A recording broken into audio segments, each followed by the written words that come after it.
ഈശോയിൽ സ്നേഹമുള്ളവരെ, പുതുപ്പാടി വിൻസെൻഷ്യൻ ധ്യാന കേന്ദ്രത്തിൽ നിന്നും ഏവർക്കും പ്രാർത്ഥനാശംസകൾ. ജൂബിലാത്തെ വചന ശുശ്രൂഷയിലേക്ക് ഏവർക്കും സ്വാഗതം. കർത്താവ് ഇന്ന് നമുക്ക് തരുന്ന തിരുവചന ഭാഗം ഹെബ്രായർക്ക് എഴുതിയ ലേഖനം 13-ാം അധ്യായം 5-ാം തിരുവചനം. നിങ്ങളുടെ ജീവിതം ദ്രവ്യാഗ്രഹത്തിൽ നിന്ന് സ്വതന്ത്രമായിരിക്കട്ടെ, ഉള്ളതുകൊണ്ട് തൃപ്തിപ്പെടുവിൻ. ഞാൻ നിന്നെ ഒരു വിധത്തിലും അവഗണിക്കുകയും ഉപേക്ഷിക്കുകയോ ഇല്ല എന്ന് അവിടുന്ന് പറഞ്ഞിട്ടുണ്ടല്ലോ.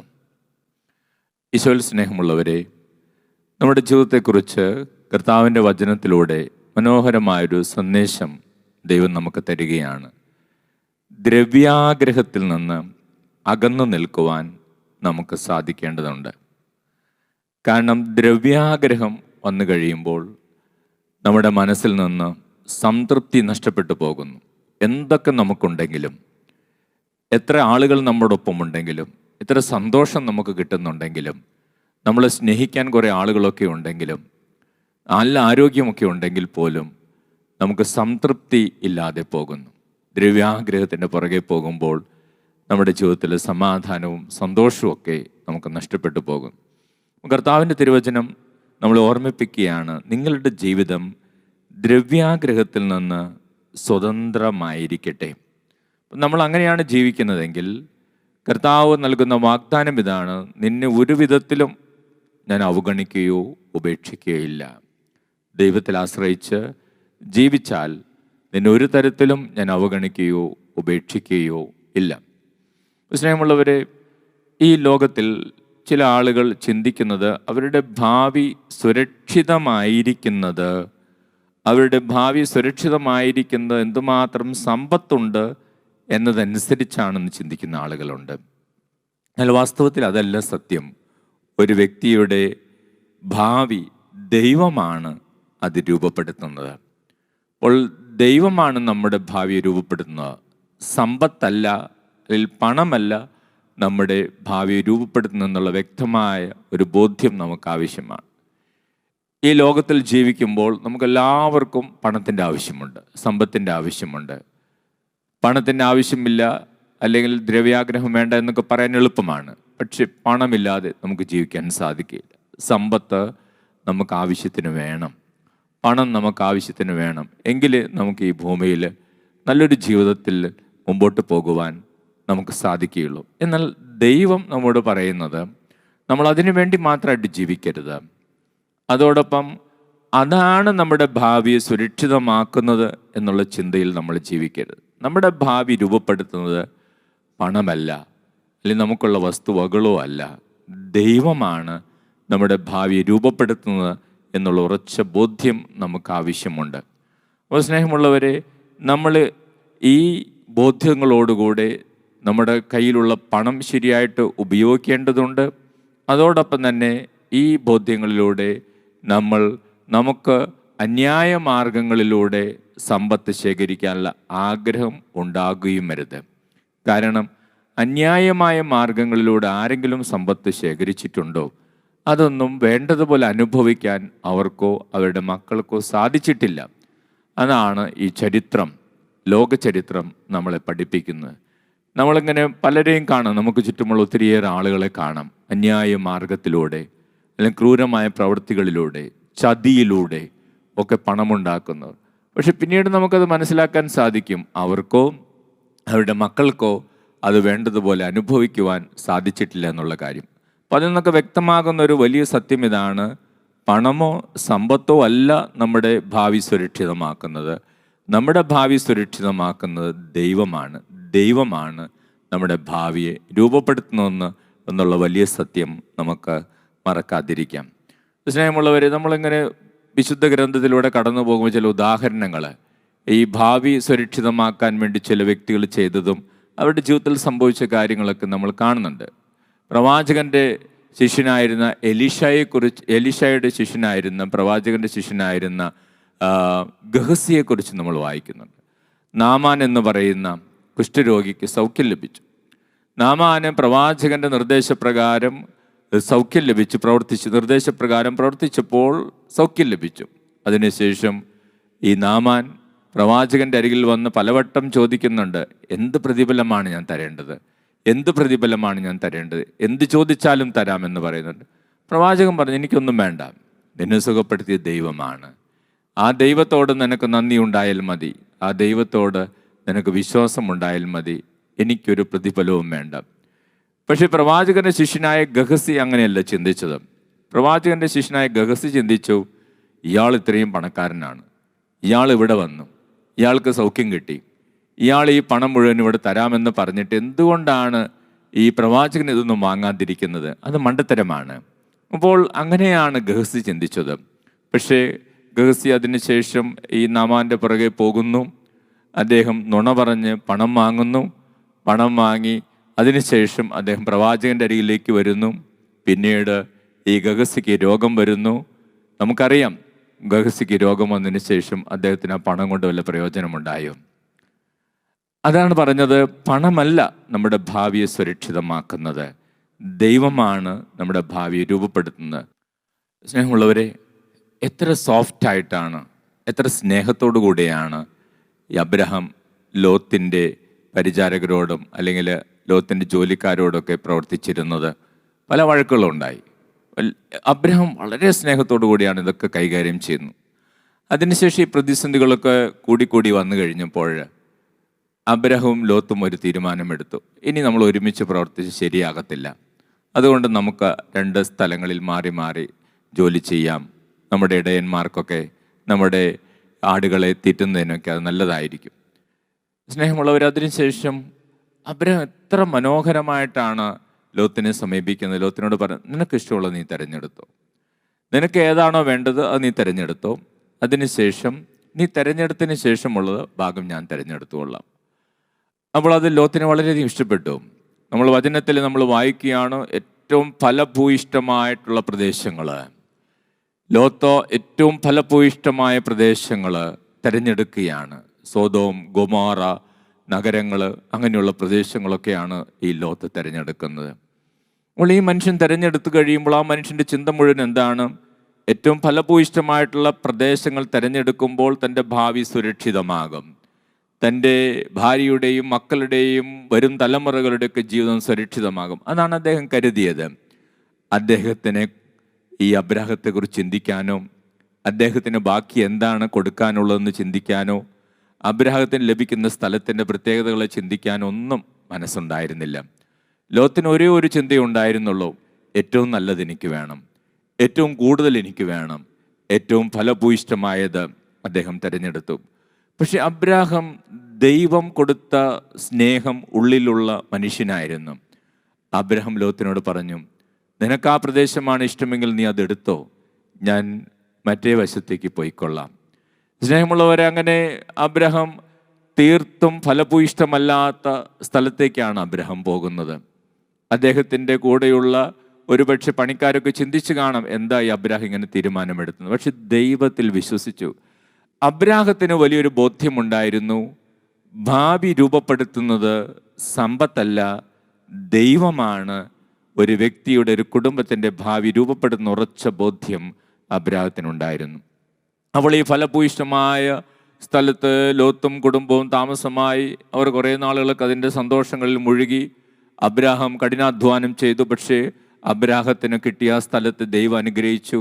അങ്ങനെ അവിടെ അബ്രാഹത്തിന് കുറേ നേട്ടങ്ങളൊക്കെ ഉണ്ടായി വരികയാണ്. പിന്നീട് നമ്മൾ എന്താ മനസ്സിലാക്കുന്നത്?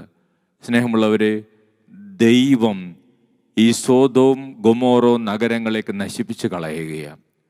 സോദോം ഗൊമോറോ നഗരങ്ങൾ നശിപ്പിക്കുക. കാരണം അവിടെ ഉണ്ടായിരുന്ന മനുഷ്യരുടെ പാപങ്ങളും പാപപ്രവൃത്തികളൊക്കെ മൂലം ദൈവം ഈ നഗരങ്ങളെ നശിപ്പിച്ചു. ഏത് സ്ഥലം സമ്പത്ത് സ്വാർത്ഥതയോടുകൂടെ സഹോദരനെക്കുറിച്ച് ചിന്തിക്കാതെ ഈ ലോത്ത് വെട്ടിപ്പിടിച്ചെടുത്തുവോ തിരഞ്ഞെടുത്തുവോ ആ സ്ഥലത്ത് നിന്നും ഒളിച്ചോടിപ്പോകേണ്ട ഗതികേട് ലോത്തിന് വന്നു. അവിടെ നിന്ന് ഒളിച്ചോടിപ്പോകേണ്ടി വന്നു. അതോടൊപ്പം ലോത്തിനോടൊപ്പം ലോത്തിൻ്റെ ഭാര്യ ഓടിപ്പോയി. ആ ഭാര്യ ഉപ്പുതൂണായിപ്പോയി. സ്നേഹമുള്ളവരെ, ലോത്ത് സഹോദരനെക്കുറിച്ച് ചിന്തിക്കാതെ, ദൈവത്തെക്കുറിച്ച് ചിന്തിക്കാതെ എന്തൊക്കെ വെട്ടിപ്പിടിച്ചുവോ അതൊക്കെ പിന്നീട് അദ്ദേഹത്തിൽ നിന്ന് നഷ്ടപ്പെട്ടു പോയി. അദ്ദേഹത്തിൻ്റെ കുടുംബത്തിന് അത് അനുഭവിക്കാൻ പറ്റാത്ത രീതിയിൽ പോയി. എന്നാൽ തൻ്റെ ഭാവി രൂപപ്പെടുത്തുന്നത് ദൈവമാണെന്നും ദൈവത്തിൻ്റെ കരങ്ങളാണെന്നും ഉറച്ച് വിശ്വസിച്ച അബ്രാഹത്തെ ദൈവം വളർത്തി ഉയർത്തി അബ്രാഹത്തിൻ്റെ സന്തതികളെ അനുഗ്രഹിച്ചു. അപ്പോൾ സ്നേഹമുള്ളവരെ, അതാണ് ജീവിതത്തിൽ സംഭവിക്കുന്നത്. കർത്താവ് തിരുവചനങ്ങളോട് നമ്മളെ ഓർമ്മിപ്പിക്കുകയാണ്, നമ്മുടെ ആരുടെയും നമ്മുടെ കുടുംബത്തിൻ്റെയും ഭാവി രൂപപ്പെടുത്തുന്ന സമ്പത്തോ നമുക്കുള്ള സ്ഥലമോ ഫലഭൂയിഷ്ഠമായ ഇടങ്ങളോ ഒന്നുമല്ല. ദൈവമാണ് എൻ്റെ ഭാവിയെ രൂപപ്പെടുത്തുന്ന, എൻ്റെ കുടുംബത്തെ രൂപപ്പെടുത്തുന്ന ഉറച്ച ബോധ്യം നമുക്കുണ്ടാകണം. അതാണ് വചനത്തിലൂടെ കർത്താവ് നമ്മളെ ഓർമ്മിപ്പിക്കുന്ന, നിങ്ങളുടെ ജീവിതം ദ്രവ്യാഗ്രഹത്തിൽ നിന്ന് സ്വതന്ത്രമായിരിക്കട്ടെ, ഉള്ളതുകൊണ്ട് തൃപ്തിപ്പെടുവിൻ, ഞാൻ നിന്നെ ഒരു വിധത്തിലും അവഗണിക്കുകയോ ഉപേക്ഷിക്കുകയോ ഇല്ല എന്ന് അവിടുന്ന് പറഞ്ഞിട്ടുണ്ടല്ലോ. സ്നേഹമുള്ളവരെ, ഈ ഉറച്ച വിശ്വാസം, ഉറച്ച ബോധ്യം നമുക്ക് കിട്ടട്ടെ.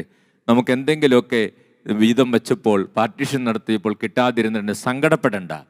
നിങ്ങളങ്ങനെ ദുഃഖിച്ചിരിക്കരുത്, വെറുപ്പിൽ കഴിയരുത്. ദൈവമാണ് നമ്മുടെ ഭാവിയെ രൂപപ്പെടുത്തുന്നത്. അബ്രാഹത്തിൽ നിന്ന് പഠിക്കൂ, ദൈവമാണ് നമ്മുടെ ഭാവിയെ രൂപപ്പെടുത്തുന്നത്. ഈ ഉറച്ച ബോധ്യം നമുക്ക് ലഭിക്കുവാനായി തുടർന്ന് വരുന്ന ആരാധനയിൽ നമുക്ക് പ്രാർത്ഥിക്കാം. Praise the Lord. ഹല്ലേലൂയ. യേശുവേ നന്ദി, യേശുവേ സ്തോത്രം.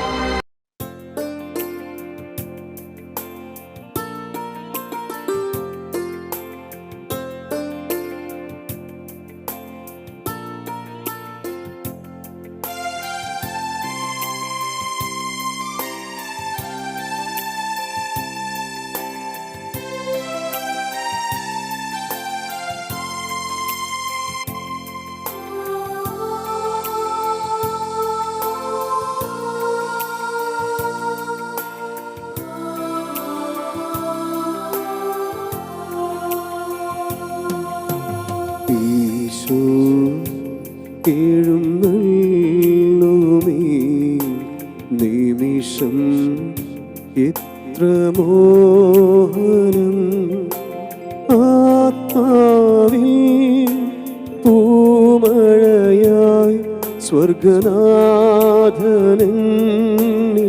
ആഗതനായി സാഷ്ടാംഗം പ്രണമിച്ചിടാൻ എൻ്റെ ജീവിതം തരുന്നു ഞാൻ. ഈശോ എഴുന്നള്ളുമീ നിമിഷം എത്ര മോഹനം, ആത്മാവിൽ പൂമഴയായി സ്വർഗനാഥനിൽ ആഗതനായി സാഷ്ടാംഗം പ്രണമിച്ചിടാൻ എൻ്റെ ജീവിതം തരുന്നു ഞാൻ. യേശുവേ, ഞങ്ങളുടെ ജീവിതങ്ങളിലേക്ക്, ഭവനങ്ങളിലേക്ക് ഈശോയെ അങ്ങ് കടന്നു വരണമേ. ഞങ്ങളെ അനുഗ്രഹിക്കണമേ, ഞങ്ങളെ സുഖപ്പെടുത്തണമേ. പരിശുദ്ധാത്മാവ് കൊണ്ട് ഞങ്ങളെ നിറയ്ക്കണമേ. ഞങ്ങളുടെ മക്കളെ അനുഗ്രഹിക്കണം ഈശോയെ.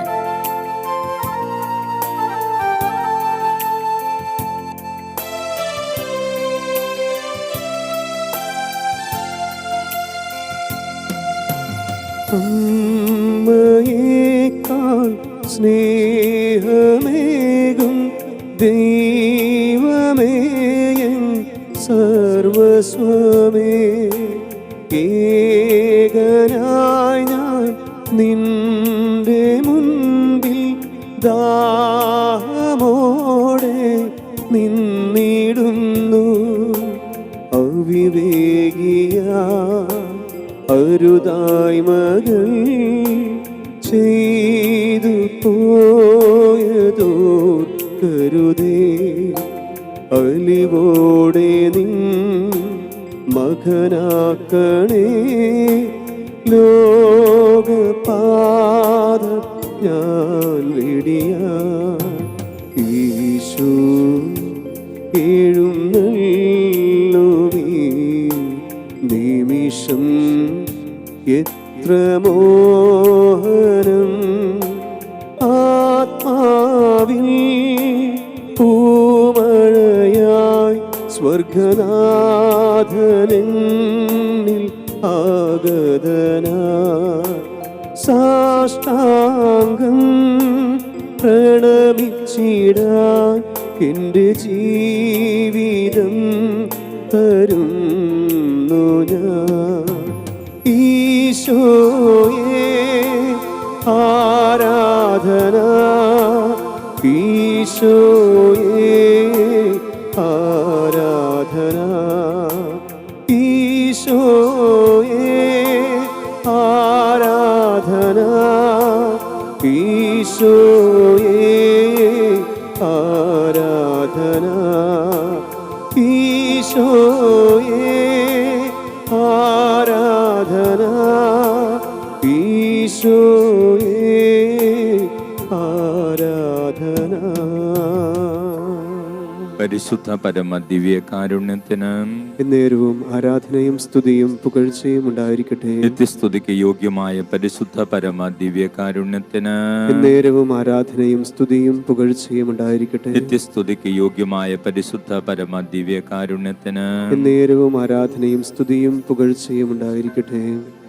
2000 വർഷങ്ങൾക്ക് മുമ്പ് പാലസ്തീനയുടെ തെരുവീതികളിലൂടെ ഈശോ നടന്നു പോകുമ്പോൾ ഈശോയുടെ വസ്ത്രത്തിൽ ഒന്ന് തൊടാൻ പോലും ആളുകൾ തിക്കും തിരക്കും കൂട്ടിയിരുന്നു. കാരണം അവൻ്റെ ശരീരത്തിൽ നിന്ന് ശക്തി പുറപ്പെട്ടിരുന്നു. രോഗികളെ സുഖപ്പെടുത്തുന്ന ശക്തി, പിശാചുക്കളെ ബഹിഷ്കരിക്കുന്ന ശക്തി അവൻ്റെ ശരീരത്തിൽ നിന്നും പുറപ്പെട്ടിരുന്നു. അവൻ്റെ വസ്ത്രത്തിലെങ്കിലും ഒന്ന് തൊടാൻ അവരാഗ്രഹിച്ചു. സ്നേഹമുള്ളവരെ, അതേ ശരീരം ഈ ദിവ്യകാരുണ്യ അപ്പത്തിൻ്റെ രൂപത്തിൽ ഇവിടെയുണ്ട്. അതേ ശക്തി ഒഴുകുന്ന ശരീരം ഈശോ സത്യമായും ഈ പരിശുദ്ധ കുർബാനയിൽ എഴുന്നള്ളിയിരിക്കും. നമുക്ക് വിശ്വസിക്കാം. ഈശോയെ, എന്നെ അനുഗ്രഹിക്കണമേ, അങ്ങയുടെ ശക്തി കൊണ്ട് എന്നെയും എൻ്റെ ഭവനത്തെയും നിറയ്ക്കണമേ, എൻ്റെ അസുഖങ്ങൾ സുഖപ്പെടുത്തണമേ, എൻ്റെ തകർച്ചകളിലേക്ക് കടന്നു വരണമേ, പരിശുദ്ധാത്മാവിൻ്റെ ഒരു പുതിയ അഭിഷേകം എനിക്ക് നൽകണമേ എന്ന് നമുക്ക് പ്രാർത്ഥിക്കാം. സ്നേഹമുള്ളവരെ, കർത്താവ് തിരുവചനങ്ങളോട് നമ്മളെ ഓർമ്മിപ്പിക്കുകയായിരുന്നു. നിങ്ങളുടെ ജീവിതം ദ്രവ്യാഗ്രഹത്തിൽ നിന്ന് അകന്നിരിക്കട്ടെ. ദൈവം നമ്മൾ ഒരിക്കലും അവഗണിക്കുകയില്ല, ഉപേക്ഷിക്കുകയുമില്ല എന്ന് കർത്താവ് നമ്മളെ ഓർമ്മിപ്പിക്കുകയായിരുന്നു. സ്നേഹമുള്ളവരെ, പലരും പണമാണ്, സമ്പത്താണ് എൻ്റെ ഭാവിയെ സുരക്ഷിതമാക്കുന്നത് എന്ന് ചിന്തിക്കുമ്പോൾ വചനം നമുക്ക് പറഞ്ഞു തരികയാണ്, ദൈവമാണ് നമ്മുടെ ഭാവിയെ രൂപപ്പെടുത്തുന്നത്. അതേതു മാർഗത്തിലും ഏത് വിധേനയും പണം സമ്പാദിക്കുന്ന ഒത്തിരിയേറെ മനുഷ്യർ ഈ ലോകത്തിലുണ്ട്. പക്ഷെ അവർക്കോ അവരുടെ മക്കൾക്കോ അതൊന്നും പിന്നീട് ഉപകാരപ്രദമാകുന്നില്ല. സ്നേഹമുള്ളവർ, അബ്രാഹത്തിൻ്റെ മനോഭാവമാണ് നമുക്കുണ്ടാകേണ്ടത്. അബ്രാഹവും ഇതര സഹോദരനായ ലോത്തും. അബ്രാഹം ലോത്തിനോട് പറഞ്ഞു, നിനക്കിഷ്ടമുള്ളത് നീ തിരഞ്ഞെടുത്തുള്ളൂ. ഏറ്റവും വിശിഷ്ടമായ ഭൂമി, സഹോദരനെ കുറിച്ചുള്ള ചിന്തയില്ലാതെ ഏറ്റവും വിശിഷ്ടമായ ഭൂമി ലോത്ത് തിരഞ്ഞെടുത്തു. സ്നേഹമുള്ളവർ, അബ്രാഹം അപ്പോഴും ഒന്നും മിണ്ടിയില്ല. കാരണം അബ്രാഹത്തിന് വ്യക്തമായിരുന്നു, സമ്പത്തോ പണമോ അല്ല ഭാവിയെ രൂപപ്പെടുത്തുന്നത്, ദൈവമാണ് നമ്മുടെ ഭാവിയെ രൂപപ്പെടുത്തുന്നത്. അബ്രാഹത്തിൻ്റെ വിശ്വാസമാണ് സത്യമായി പിന്നീട് മാറുന്നത്. ലോത്ത് തിരഞ്ഞെടുത്ത ഏറ്റവും വിശിഷ്ടമായ ഭൂമി, ആ പ്രദേശത്ത് നിന്ന് അദ്ദേഹത്തിന് ഓടി രക്ഷപ്പെടേണ്ടി വന്നു.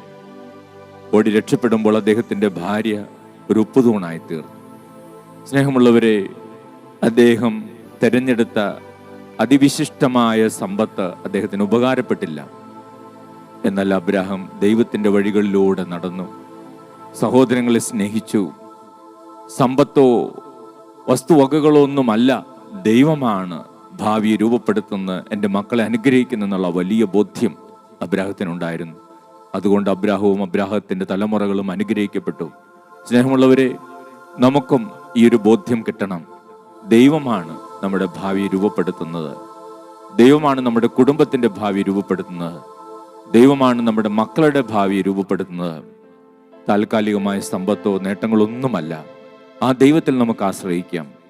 നമുക്ക് കിട്ടാതെ പോയതും നഷ്ടപ്പെട്ടു പോയതും അങ്ങനെ എന്തെങ്കിലുമൊക്കെ വേദനകളൊക്കെ ഉണ്ടെങ്കിൽ ഈശോയ്ക്ക് സമർപ്പിക്കാം. ഈശോയെ, അങ്ങാണ് എൻ്റെ കുടുംബത്തെ കുടുംബത്തിൻ്റെ ഭാവി രൂപപ്പെടുന്നുള്ള ഉറച്ച ബോധ്യം നൽകണമേ എന്ന് പ്രാർത്ഥിച്ചുകൊണ്ട് ദൈവത്തിൽ ആശ്രയിച്ച് നമുക്കൊന്ന് ചേർന്ന് ദൈവാനുഗ്രഹത്തിനായി പാടി പ്രാർത്ഥിക്കാം.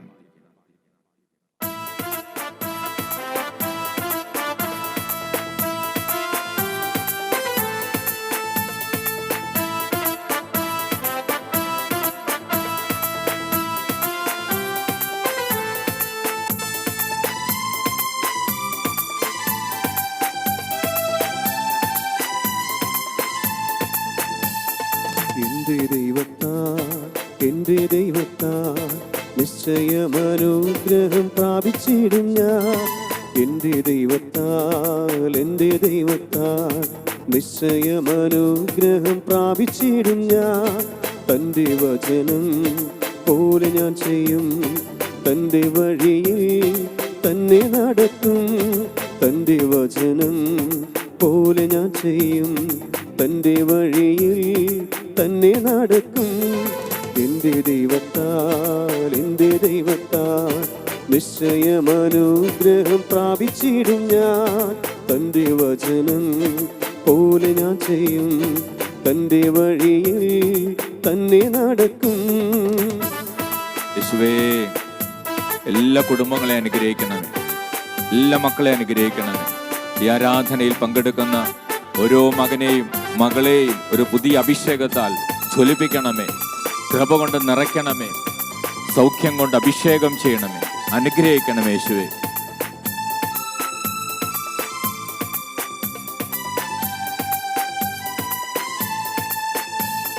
ദേശത്തിൽ ഞാൻ അനുഗ്രഹിക്കപ്പെടും, ജോലിയിൽ ഞാൻ അനുഗ്രഹിക്കപ്പെടും. ദേശത്തിൽ ഞാൻ അനുഗ്രഹിക്കപ്പെടും, ജോലിയിൽ ഞാൻ അനുഗ്രഹിക്കപ്പെടും. എൻ്റെ വീട്ടിലാഹാരം കുറയുകില്ല, ആവശ്യങ്ങളൊന്നുമേ മുടങ്ങുകില്ല. എൻ്റെ വീട്ടിലാഹാരം കുറയുകില്ല, ആവശ്യങ്ങളൊന്നുമേ മുടങ്ങുകില്ല. എൻ്റെ ദൈവത്താൽ നിശ്ചയമനുഗ്രഹം പ്രാപിച്ചിടും ഞാൻ. എൻ്റെ ദൈവത്താൽ നിശ്ചയമനുഗ്രഹം പ്രാപിച്ചിടും ഞാൻ. തൻ്റെ വചനം പോലെ ഞാൻ ചെയ്യും, തൻ്റെ വഴിയിൽ തന്നെ നടക്കും. യേശുവേ, അനുഗ്രഹിക്കണമേ കർത്താവേ. എല്ലാ കുടുംബങ്ങളെ അനുഗ്രഹിക്കണമേ, എല്ലാ മക്കളെ അനുഗ്രഹിക്കണമേ, എല്ലാ സഹോദരങ്ങളെ അനുഗ്രഹിക്കണമേ. ഹല്ലേലൂയ. യേശുവേ, ആരാധന, മഹത്വം, മഹത്വം. യേശുവേ, ആരാധന, മഹത്വം, മഹത്വം, മഹത്വം, മഹത്വം. Hallelujah, hallelujah, hallelujah, hallelujah, hallelujah. സ്തുതിക്കുന്ന കർത്താവേ, സ്തുതിക്കുന്ന കർത്താവേ, സ്തുതിക്കുന്ന കർത്താവേ, സ്തുതിക്കുന്ന കർത്താവേ, സ്തുതിക്കുന്ന കർത്താവേ. പരിശുദ്ധ ശരീരത്താലും വിലയേറിയ രക്തത്താലും പാപത്തിൻ കറകളിൽ നിന്നും മർത്യനു നീ മോചനമേകി. സകലേശാദിവ്യ കടാക്ഷം തൂഗണമേ വത്സലസുരരിൽ, നിർമ്മലരായി ജീവിച്ചിടുവാൻ ചിന്തണമേ ദിവ്യവരങ്ങൾ.